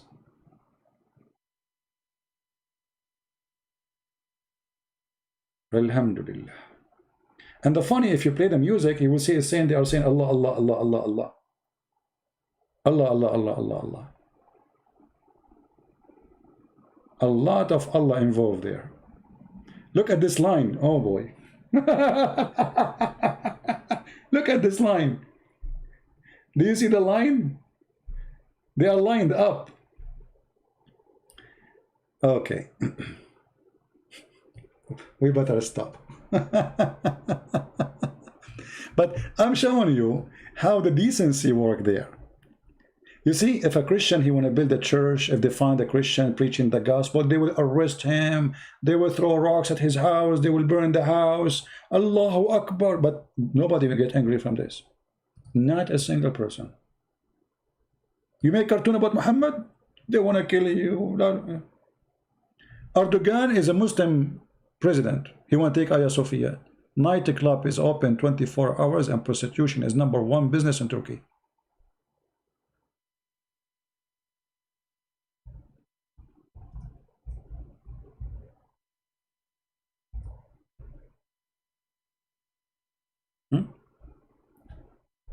In Egypt, just a few weeks ago, they arrested women for posting videos of themselves in TikTok. Guys, this is a dance in the street in Egypt. This is a dance in the street of Egypt. Do you see it? This is what they wear. I mean, if I play the video, you won't believe it. In the street. But women, they are posting in TikTok 30-second video. You arrest them and they will go to jail for 2 years. 2 years.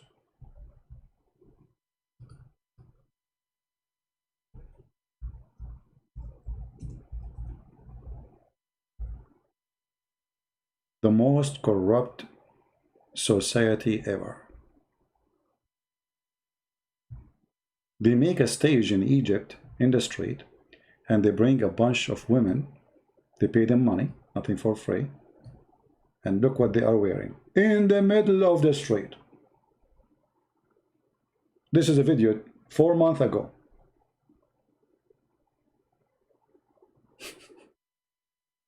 Shall I play it? Hurt your eyes?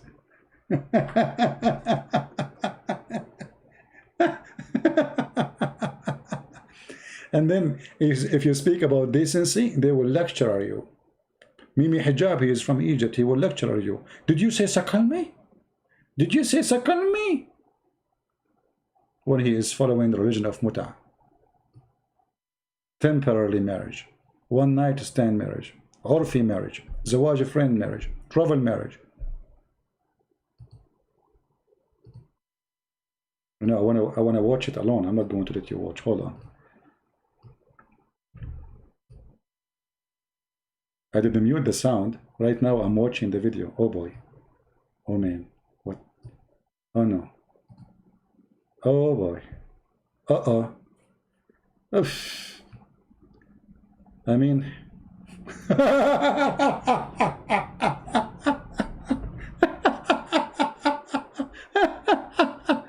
You will not believe what I am seeing. Oh boy. What is the mullah's brother and the women, the Muslim women wearing hijab? Muslim women, they are wearing hijab and the sheikhs are there. I will show you just a little bit of the video, okay? Is that okay? Guys, give me one if it's okay to show you like few seconds of it. Give me one if it's okay to show you. No screen. See, people are dying now. They want to see the screen. No screen, no screen. Okay, no, I will not show you now. No. Okay, I will make you see few seconds. This is Egypt, 2020, where women are arrested for posting a video in TikTok. But this is okay in the street. This is in the street. This is not in a private place. They put those things in the street. Public. Anyone is walking down the street, he see it. This is not a casino. Can you believe it?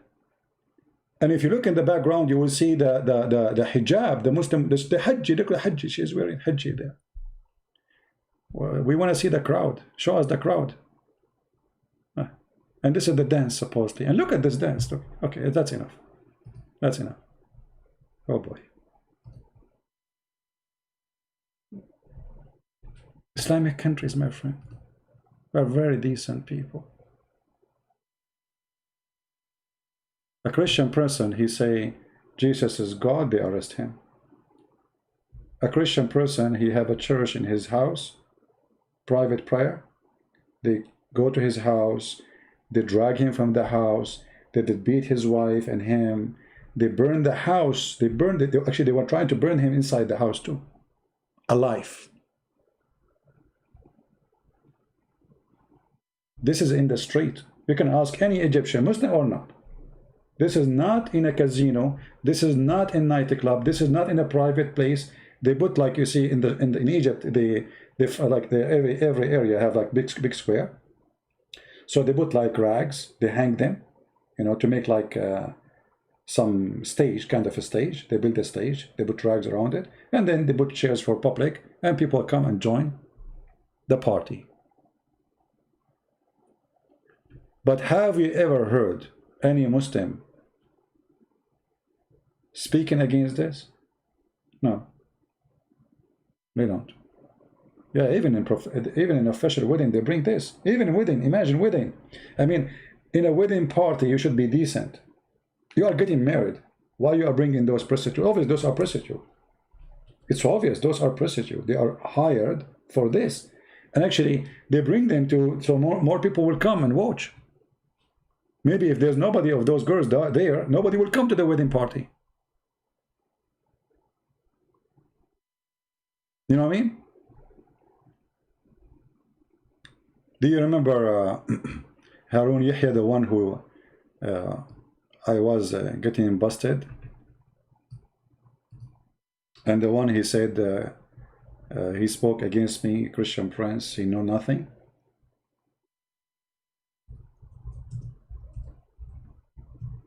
Christian Prince, he know nothing. We showed you his pictures, remember? The one who, the one behind the science of the Quran. The guy who want to invite people to convert to Islam. This is him. You remember him? He have a Islamic Da'wah show. Actually, let me see if I can find a video of him. Hold on.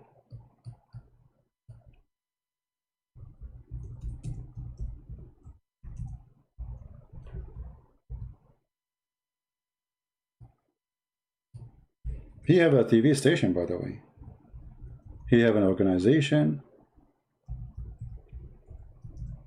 He have bodyguards.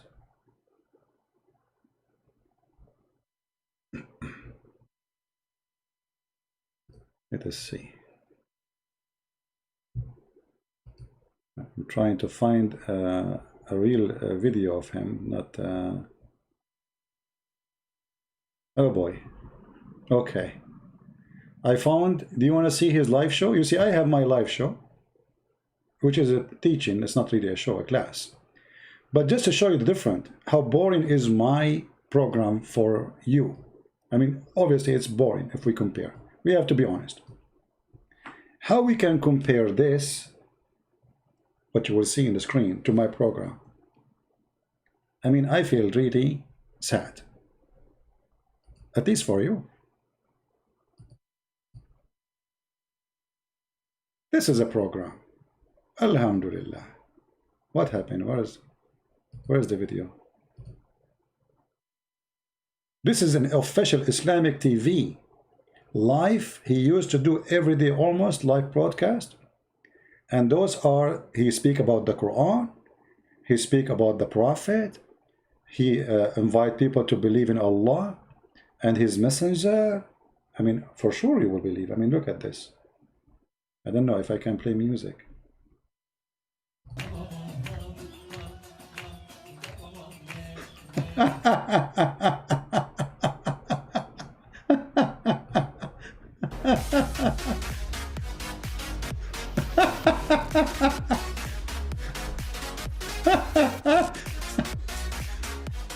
Oh boy. Praise be to Allah.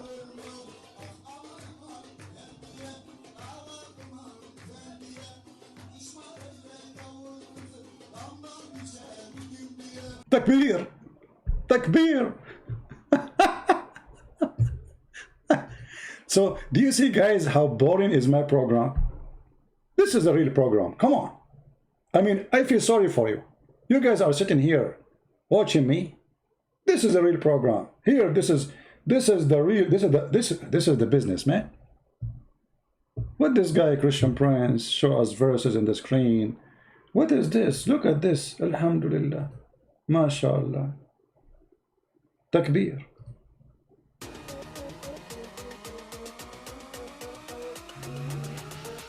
This is, here we go. This is Islam.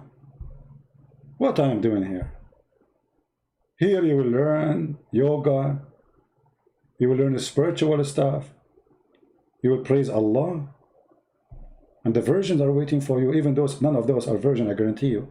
You know? But, I mean, we have to consider Allah. I mean, yeah. Sitting here listening to me, I feel sorry for you. But come on. I wonder how many people, look, 818,000 saw, this is his official channel, by the way, saw his live program. 800,000 for me. I deleted the video second day. After a few hours from now, I have to delete it. Nobody will report those videos, by the way. You cannot report them. I mean, this is decent videos, not like my videos. My videos are very bad, very offending.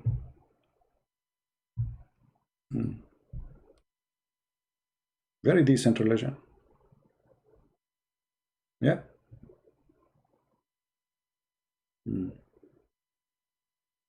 Now you want to convert to Islam? I converted already. What are you talking about? Christian Prince himself, he became a Muslim now. Right now he is going to join the club. I don't know if the girl is still there. Anyway, guys, I think this is enough for now. And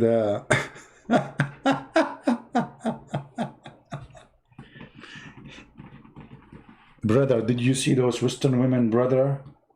You see, in the West, at least they are decent people. They don't hide. If they do something, they say it. If somebody have a girlfriend, you say, I have a girlfriend. If a woman, she have a boyfriend, she say, I have a boyfriend. In the Middle East and Islamic countries, they do everything beyond your imagination. But when you speak to them, they are the most decent people ever. Ever. There's a joke, I don't know if I told you this one. There's a guy, he want to get married, you know? So he found a girl to marry her. He went to his dad, he said, Dad, I found a girl. You know, Middle Eastern, they have to go and speak to the father. So he go and ask for the daughter, for the girl hand, you know, tradition. So the father was so excited, very happy. Yeah, really? Who? Tell me her name, where she live. Let us go and marry her for you, right away. So the guy said to him, okay, well, this is her name. The father, he said, oh no, you cannot do that. Oh, please. No. The son, he said, father, come on. What happened? You just told me you go and marry her for me. What happened? No. You cannot do that. No way. No. Father, why? I told you I want her. She's really good. No. No way. You cannot do that. Why? What happened? He said, okay, you know what? You are forcing me now to tell you the truth. You cannot marry this girl because she is your sister. The guy, he said, what? She's my sister? Are you kidding me? No. When I was in your age, I was like all over the place. The guy, he said, okay, well, what I can do? She's my sister. So after 6 months, he came back and he found a new girl.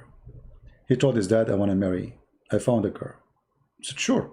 Give me her name, where she live, who's she? He told him. He said, no. No. You cannot do that. No. She's your sister. What? She's my sister? Anyway, so every few months, this guy, he come with a new girl. The father, he said to him, you cannot marry her because she is your sister. So this guy, he became depressed. He don't go out. He used to go party, see his friends. He grew a beard. He's reading Quran now, alhamdulillah. And then his mother, she noticed that he changed. He became a mujahideen. So she came to him. She said, what happened to you? You used to go out. Now you grow your beard. You know. He said, Mom, don't, please. I have enough. He said, no, tell me what happened. He said, if I tell you, you will be upset. He said, no, don't worry. Just tell me. So he told her that each time he find a girl to marry her, he come to his dad, he tell him that you cannot marry her, she is your sister. What I will do now?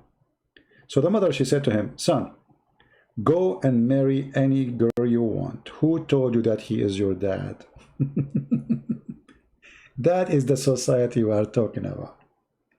Who told you that he is your dad?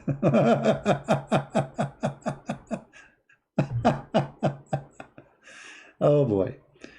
You know, the guy, he was like, this is your sister, this is your sister. But at the end of the day, this is not even his dad. The mother, she is the same as the father. The father is going around, sleeping around, and the mother, she is sleeping around too. So the father, he think he is the father of this kid, but the mother, she knew that he's not. She said to him, go and marry whoever you want. Who told you? No, this girl, she is not your sister. Your father is not your father anyway. Just go and do it. Oh boy. Okay. Go and marry whoever you want. Very decent society. And actually, I'm very disgusted. You see, one of the things I regret in my life is every day I spend in the Middle East. Every single day. Regardless of being with the family and people I love and they love me, but the Middle East is the most horrible place to live in, to grow in. Very horrible. I did not find a place of hypocrisy as much as in the... I don't know about other countries, but I cannot compare really between USA and there. I cannot. Your neighbor is not a friend. Your neighbor is an enemy. He's watching over you, not for your benefit, just to make gossip about you. Anyone, ask any Middle Eastern here. Ask them. Your neighbor is your worst enemy. They fabricate stories about you. They fabricate stories about your daughter. They fabricate stories about your wife. They make up stories. I mean, it is a very disgusting society.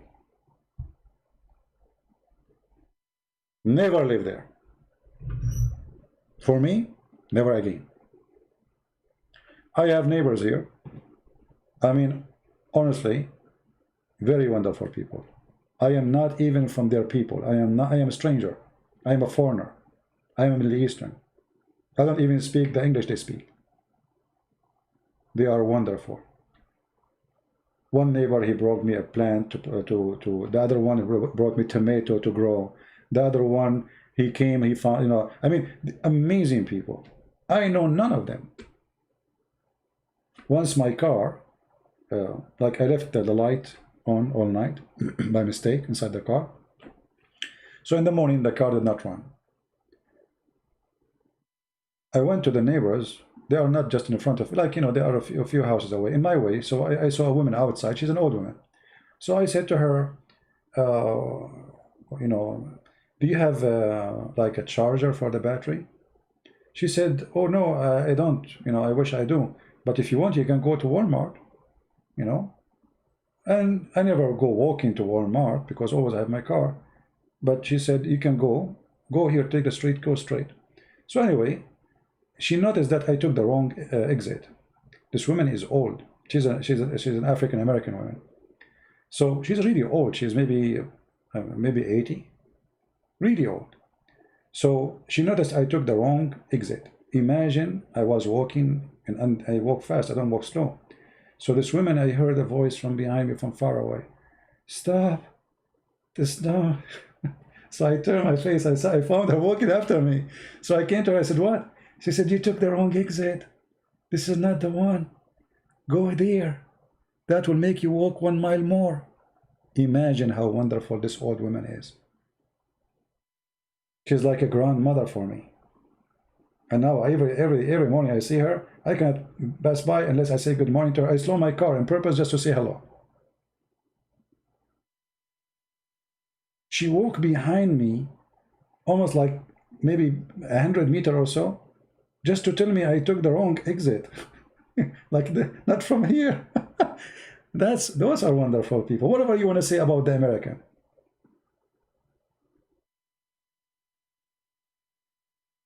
Those are people.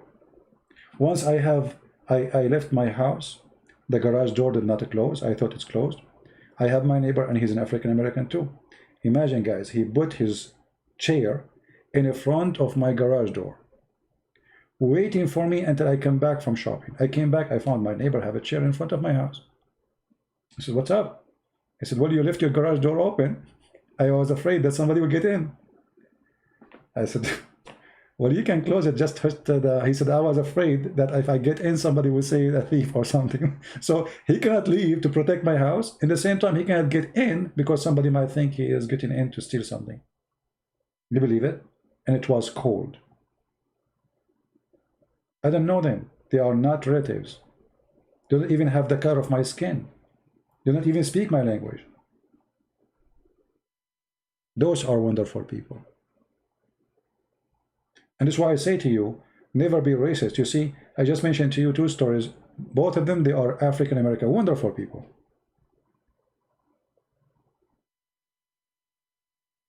Everywhere there's bad and good. But when we talk about decency, you know, I mean, there's people you can tell they don't have decencies, and actually they are even proud about it. And this is the unique thing about America. If somebody doing something wrong, he says he's doing it. You know, they don't shy to say we are not. In there, everything is done under the table, and all of them, they are angels. I mean, everybody is angel. Where is the devil?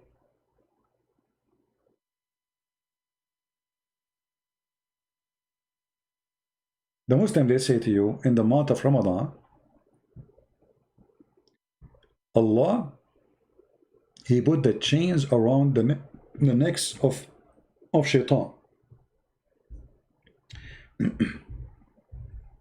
So once I asked the teacher, I said, well, if shaitan, he is arrested in the month of Ramadan, why the crime is going crazy in Ramadan? He said, you especially, next time when I come here, you don't ask any question, okay? You specifically. I mean, how the shaitan, how all the Satan, not only one Satan, they are in jail in the month of Ramadan. And in the month of Ramadan is the month of rape and killing and stealing. Let me show you the hadith. And the coward, he did not know what to say. He asked me not to ask any more questions. Anyway, who cares? I always ask questions. He answer, yeah. I know he won't answer. I will try to find the hadith.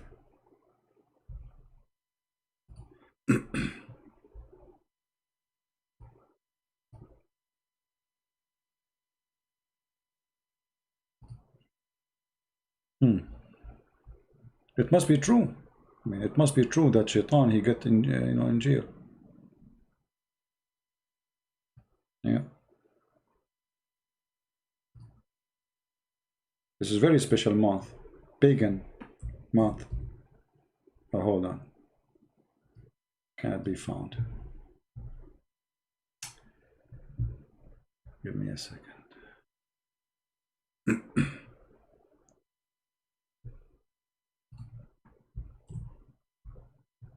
True story.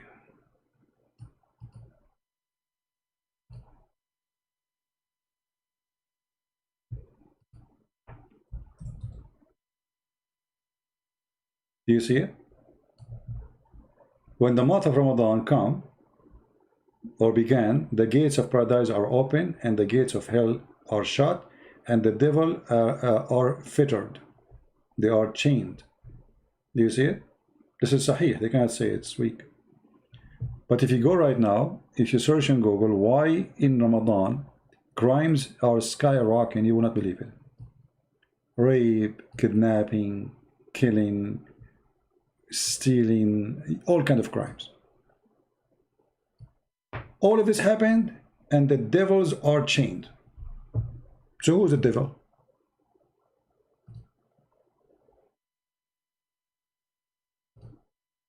You obviously are blaming the devil for nothing then if you are a Muslim. Right?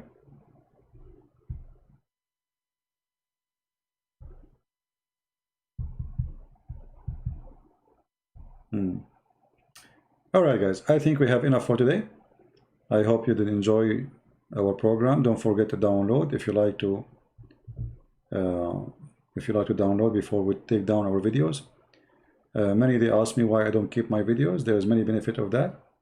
that encourage Christians to download and share everywhere, add subtitle in their own language, and at the same time make me feel that I did not do anything yet. Because I look at my shelf, it's empty. I mean, what is my videos? Isn't it amazing? I mean, this guy, he have thousands of videos and they are not in his channel. Like, what? Yes, they are not in my channel. I want them to be in your channel. I want you to help yourself and receive the blessing of the Lord by saving the life of somebody. Because when you post a video and somebody is saved by that video, you receive the blessing because now this is your work. When you add a subtitle in your own language, in your own country, and people, they watch it and they learn from it, and you never know who you save, you receive the blessing. Without even knowing, but the Lord, He knew. Maybe you do not know, you save the life of who? But trust me, the Lord, He know what happened. The Lord, He knew that it is you who took a video, took from your time to download, to add subtitle, to do whatever editing you need to do. You did work. And this is your fruit. I want you to have a great fruit, for time will come and nothing will help you except the fruit you do. Many people, they say that we are saved by faith. This is true. Our faith saved us. But the Bible says, faith without fruits is dead faith. Which means the Lord, when He said, from their fruits you shall know them. He will not recognize you by your name. He will not recognize you by saying, Lord, Lord, as it's mentioned in the Bible.